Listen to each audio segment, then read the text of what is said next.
So there's a lot to cover in this video. We just got some pretty huge news from the developers. They had a Q&A answering some of our top questions. They highlight how serious they are about fair play and actually banning thousands of accounts that violate their fair use policies. If you didn't already see, we have a roadmap for all content releasing in December. And the game's about to launch on mobile. And otherwise, I want to give some insights into the current state of the game and how well has it been doing. So first of all, yes, it appears the developers are very serious about cheating. Between November the 15th and December the 5th, the developer team reportedly suspended over 5,000 accounts.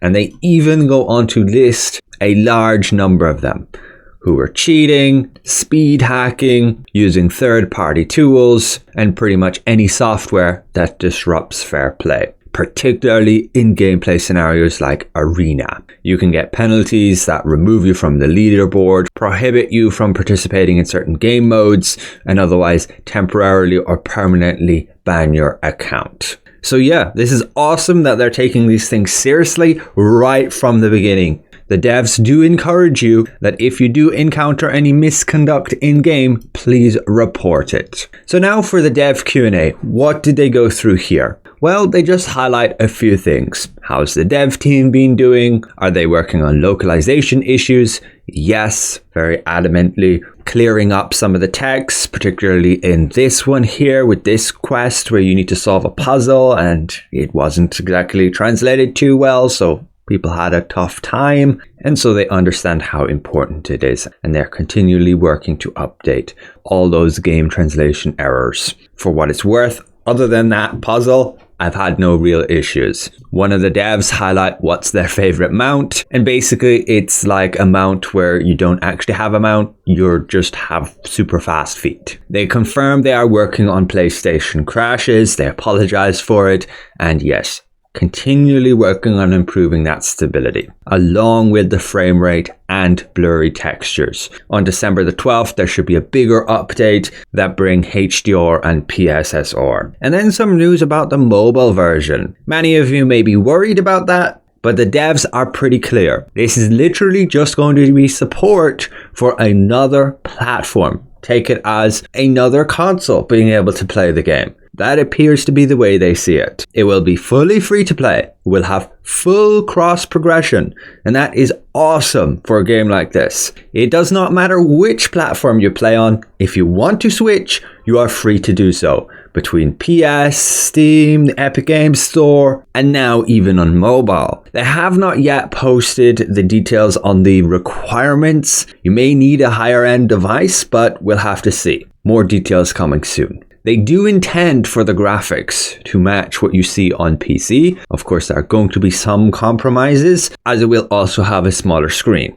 Controls, you will be able to fully customize within the settings, move the buttons wherever you feel they're most comfortable for you. They encourage you to play on both PC and mobile. No matter where you are, if it's out and about, you can still do some casual co-op from your phone. And they list their top 3 advantages. It's free, high quality, and you can play it anywhere. And again, with full cross progression, it is simply just another hardware system that will have the ability to play the game. Nothing about the game will change.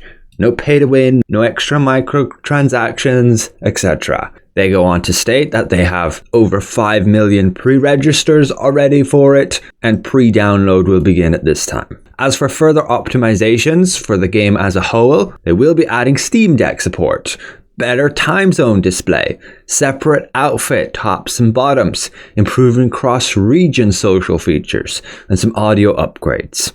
There is also a promo code, which they share here. Simply go to your settings, other, exchange code, where wins meet dev talk, and that should give you your rewards via the mail. And it does. They gave no specific date when they may have the next Q&A, but they say they will return soon. So yeah, it's wonderful to see that they are eager to keep us posted, to keep us updated with the state of the game. And if you missed it, they also just posted the roadmap for this December. It shows the release dates for the upcoming content. December the 12th being a big one, bringing mobile launch, the next area on the map, which is what I'm just looking at across the water here, this dark place. That will bring a new campaign, a new boss fight. We'll get some new limited time activities, Fortune Beyond Parlor, the Great Faceologist, and a new sect, Velvet Shade. And then towards Christmas, December the 21st, we get a new sword trial, Scarlet Shock, with a new raid, Blazing Gale Dance, and the Fireworks Festival for the new year. We will, of course, get our next breakthrough points. Right now, we are stuck waiting 6 days for the level cap to increase. During that time frame, I encourage you to develop your character. You can upgrade your gear and max out this martial mastery. It is not overly necessary, but there are advantages to maxing out a full set, which includes your arsenal. You're able to put that equipment here to give you some small extra boosts. But yes, if you play a bit more chill, you could wait for the next level cap increase before fully optimizing and grinding for all the gear pieces you need to min-max everything. Particularly if I want to push for more martial mastery, I could go grind and craft the level 56 bow here, and it's 10% chance to be purple, which will then be higher martial mastery than what I currently use. Same story for the ring here, and that would give me a big boost. Additionally, which I should probably do regardless, is grind materials to max out the rest of my mystic skills here. I have 1, 2, 3, 4, 5, 6 at max tier 3, so I have 2 left to max out. And this requires farming these different herbs, and the drop rate's not great. But alternatively, I just wait for the shop resets, and then you can purchase them out. That's more of a casual, chill way of doing it. It'll just take a little bit longer. And as for inner ways, I highly recommend progressing on these.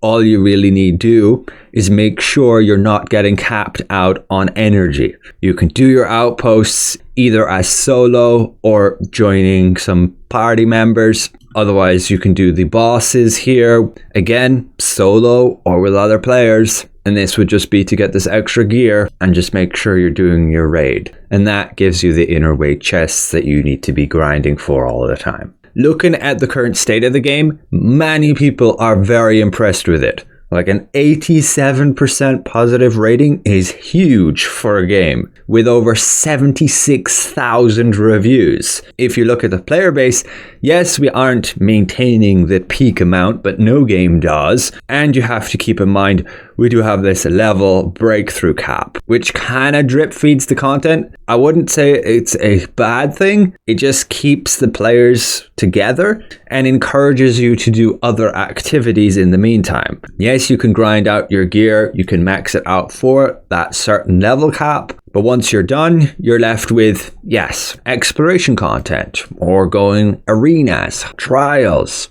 working on leaderboards. There's loads of content to explore, and I think it's pretty great that the game doesn't just dump all the systems, allowing you to get to max level really quickly and then you getting a bit overwhelmed. It essentially teaches us what to do in the game over time. As we reach a new level cap, they add some new systems, we learn about them, upgrade our character further, and we are all put on a pretty level playing field, so there's no massive gap between a hardcore player who can put in 16 hours per day versus some casual who plays only 1 to 2 hours per day. So overall, I think they are handling this game really, really well. The main issue I think people would have had was people joining and expecting an MMO when it's not. A lot of content creators were saying it would be an MMO, but it's not really.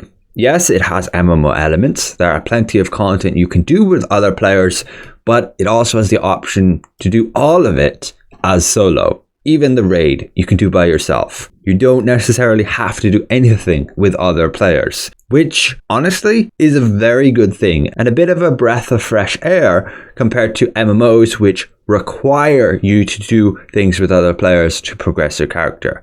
In this game, you have the option to do it solo, which supports a way wider player base, because you do have a lot of people who just enjoy a solo world exploration experience. And then if they have multiplayer aspects as an optional thing, that simply means extra content they can engage in, and they may end up finding friends and enjoying the multiplayer aspect. And yeah, compared to other MMOs, it does have raids, it does have boss fights, not exactly dungeons, just bosses you beat up together. But that tends to be the most enjoyable part of, say, a dungeon, so I'm pretty okay with that. But that's enough said.